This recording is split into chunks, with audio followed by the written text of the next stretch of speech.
Rusia persigue a los católicos no solamente en Rusia, sino en las zonas invadidas de Ucrania. Como ustedes saben, Ucrania, que es tan calumniada y con partes lamentablemente de verdad, que es muy corrompida, pero es una nación que tiene un alto porcentaje católico, más o menos un 30% de católicos, y por lo tanto esos católicos están siendo perseguidos y están siendo arrasados y encarcelados en Rusia, sobre todo en esas zonas invadidas, ¿no? Está prohibido el culto y no hay nadie que los proteja, no hay nadie que quiera ir en la protección de los católicos fieles a Roma. Yo creo que para eso es importante leer un artículo muy importante que salió en tfp.org.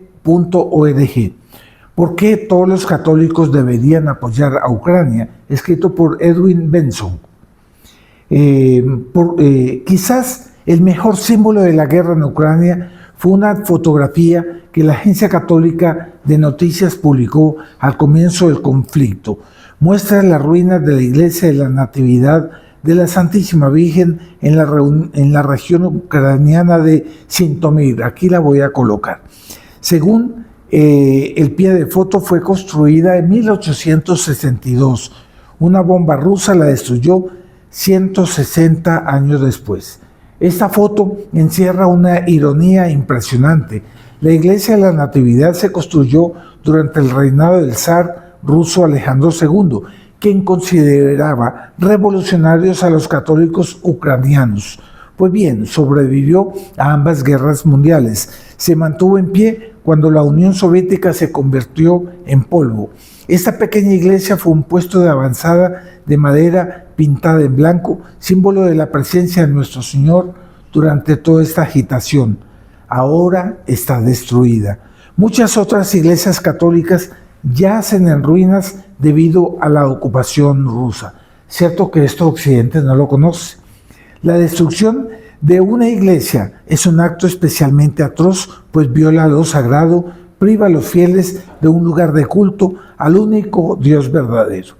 El sufrimiento a manos de los rusos no es nada nuevo para estos creyentes indomables. La guerra es solo el último capítulo. La Iglesia Greco-Católica Ucraniana, IGCU, está en completa unión con Roma. Por lo tanto, es un enemigo natural de la cismática Iglesia Ortodoxa rusa que sostiene doctrinas contrarias a las enseñanzas de la Iglesia. Su líder, el patriarca Kirill, mantiene estrechos vínculos con Vladimir Putin y está al servicio del Estado ruso, KGB. Rusia tiene una historia secular de persecución religiosa sobre los católicos. La dominante Iglesia Ortodoxa rusa ha contribuido a reprimir a la Iglesia Católica en las zonas de Polonia y Lituania bajo el control ruso durante el régimen zarista. Es bueno un comentario acá.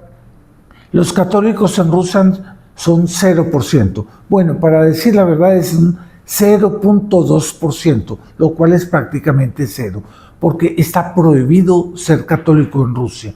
Como ustedes ven, Rusia tiene varias caretas. Protege a los católicos en Siria para poder atacar a Europa, porque ella no defiende a los católicos, pero entonces ella hace esas veces. A veces tiene la careta de islámico, a veces tiene la careta de anticomunista, a veces la careta de la preservación de los valores morales, mientras que en Rusia ellos son pro-islámicos y son pro-homosexualismo, pro-corrupción moral, pro-aborto, etcétera, etcétera. Son las varias caretas que Rusia tiene en toda su propaganda política que confunde a Europa y al mundo occidental. Continuamos.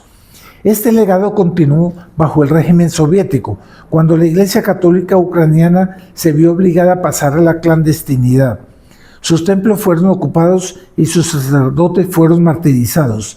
La Iglesia Ortodoxa rusa que se convirtió en un órgano del Partido Comunista controlado por la KGB, y la Iglesia Católica fue una de las pocas organizaciones intactas que ofreció una verdadera resistencia al dominio soviético. De ahí el odio digamos, de la Iglesia Ortodoxa rusa que quiere prevalecer, porque la Iglesia Ortodoxa rusa se inspira en el odio a Roma, a la verdadera religión católica. Y ese es el móvil de la Rusia de Putin. Putin odia a la Iglesia Católica Romana, la única verdadera.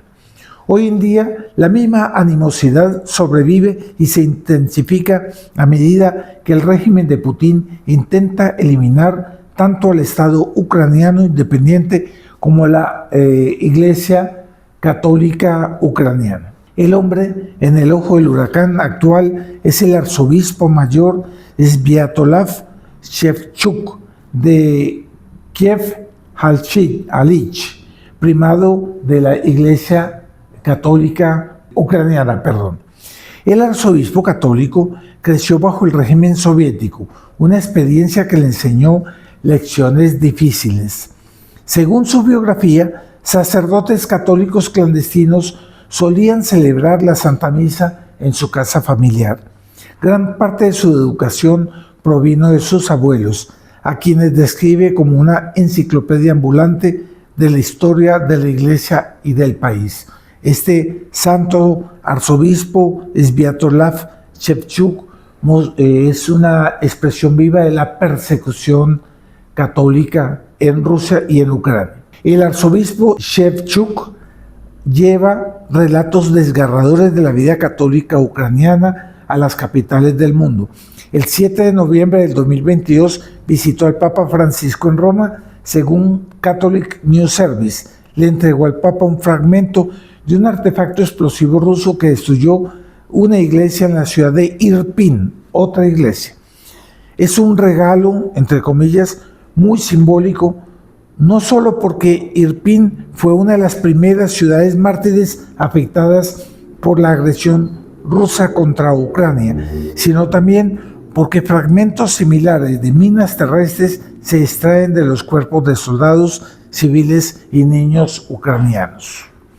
En marzo de 2024, el arzobispo visitó a Washington para expresar la necesidad de la ayuda estadounidense en la lucha a muerte de su país.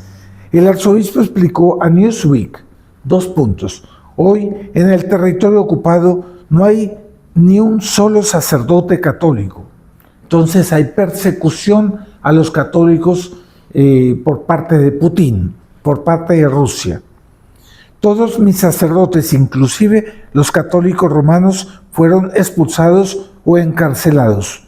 Él hace aquí la diferencia de católicos romanos y la Iglesia Ortodoxa Católica ucraniana, pero que también es fiel a Roma, porque la Iglesia Católica es el rito latino universal que también hay en Ucrania, y está la Iglesia Ortodoxa Católica griega, de la cual este arzobispo Shevchuk es el arzobispo y el líder natural, también son católicos y tienen su propio rito autorizado por la Iglesia, la única verdadera. Es bueno el esclarecimiento para que ustedes no se confundan. Su beatitud relató las experiencias de los padres Iván Levitsky y Bohdan Geleta.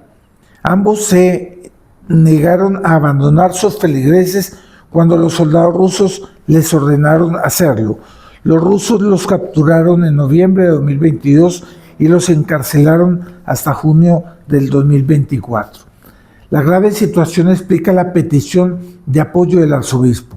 Su voz se unió a la de los obispos católicos ucranianos, quienes escribieron en una declaración reciente que los ucranianos no pueden rendirse porque rendirse significa morir.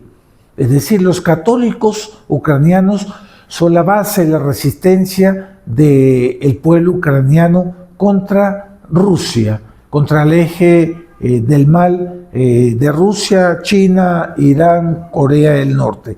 Si ellos saben perfectamente que rendirse sería morir, sería anexar Ucrania a la dictadura rusa. A medida que la guerra continúa, también aumentan los numerosos peligros que enfrenta la Iglesia griega católica ucraniana. El 9 de agosto del 2024, Un ataque con drones rusos provocó un incendio en la iglesia del Santo Mártir Cipriano y Mártir Justina en la aldea de Antonivka, cerca de Jersón. En esa ocasión, los feligreses lograron extinguir el fuego.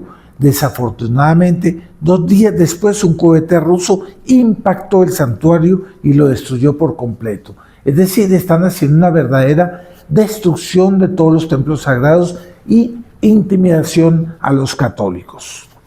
El mismo día que el cohete destruyó la misión, los católicos de Mirnorad, a unos 72 kilómetros al norte, se preparaban afanosamente para evacuar la iglesia de los santos apóstoles Pedro y Pablo.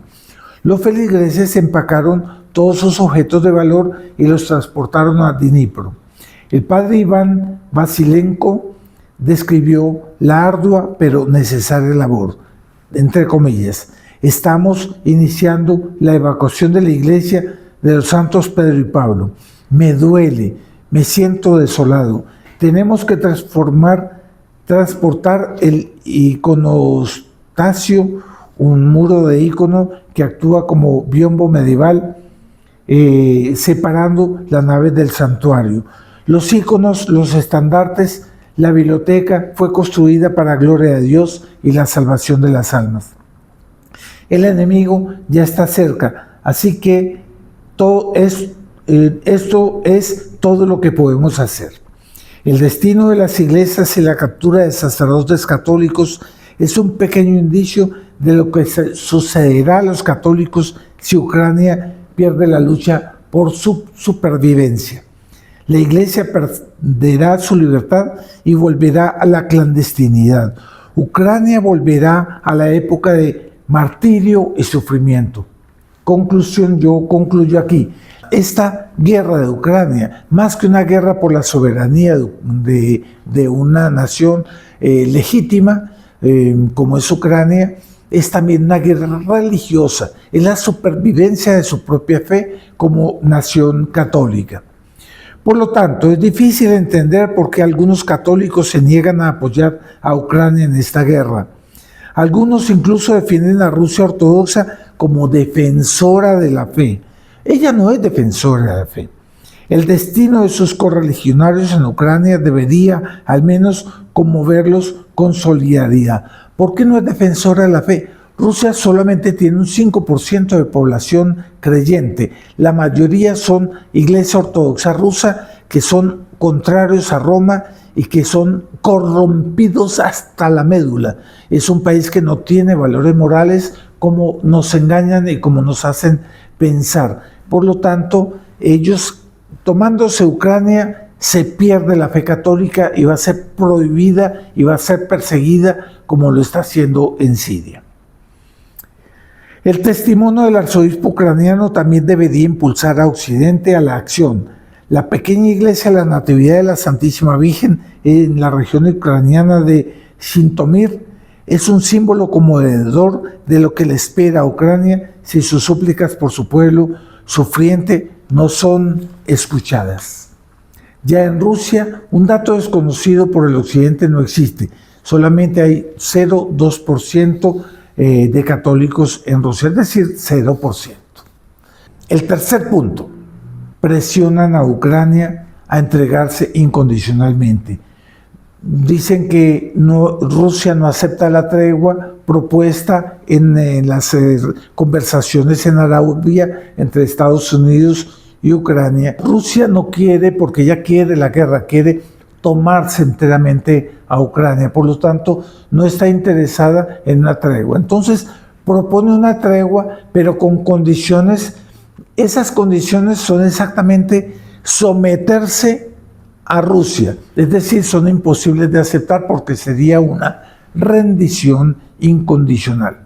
Entonces, lo que está sucediendo es que hay una escalada en la guerra de Ucrania que está permitiendo que cualquier chispa termine siendo una guerra entre Rusia y la OTAN, que es exactamente hacia donde van las situaciones. Entonces, un montón, dice el señor Alberto Leoni, hay un montón de declaraciones y documentos que hacen que la amenaza rusa sea muy realista. El objetivo declarado es recuperar el control de los estados bálticos y tener una relación con la Unión Europea desde una posición de fortaleza. La Unión Europea debe responder a esto. ¿Qué significa esas declaraciones de Alberto Leoni? Que Europa va a quedar en una posición de sumisión, de debilidad, de dependencia de una Rusia cada vez más poderosa. Y para eso viene de encuentro y como evidencia, existen 150.000 soldados preparados en Bielorrusia frente a las fronteras de los países bálticos, Estonia, Letonia y Lituania, que ya se sabe que van a ser la próxima invasión después de que se consolide la victoria de Ucrania. Después de eso, Europa va a estar frente al peligro del oso ruso que intimida y que amenaza con una bomba atómica. La única que está tomando una posición más o menos ecuánime es Polonia, quien quiere poner al frente de Rusia, mirando a Rusia, bombas atómicas, porque es la única manera de poder enfrentar al enemigo que está intimidando, es hacer frente a esa intimidación.